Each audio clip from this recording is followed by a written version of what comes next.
վարությունից, պաստառական ծորգնարարված է թե իշխանական պատկերագրության և թե արձանագիր ախտիներով, թե պատմակասներում համուստ պատմություն և ժառանգություն։ Սա իհարկե նորից չէ։ Եվ այն որակական, որ գերաշխի էին ընկնում իրենց որակական և արտաքին գերագիտական առանձնահատկություններով, վկայում էին դրանասանալ պատմիչները, մինչև ուշքիշ նկարի և նոր ժամանակների եվրոպական, ռուսական և այլ նկարահանումների։ Սա ևս նորից չէ։ Հայ օգտագործական ավանդույթի հետքը մենք հանդիպում ենք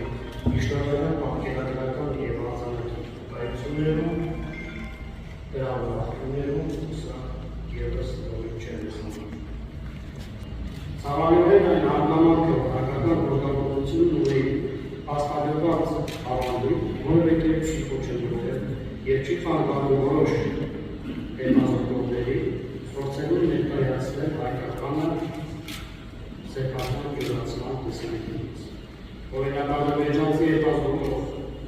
Թեժման Իբրահիմովը տարիներ շարունակ փորձում է Արցախի գորգերը ներկայացնել որպես ադրբեջանական, այսօրության բազմաթիվ հրապարակումներ անելով, անգլերեն, ռուսերեն և այլ լեզուներով։ Նաև մեկտեղ շրջանառում են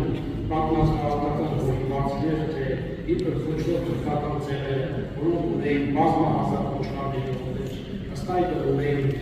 մեծ բրդի պաշարներ, ունենում իրենց իրենց ողեր զարգացած գործողական ավանդույթը,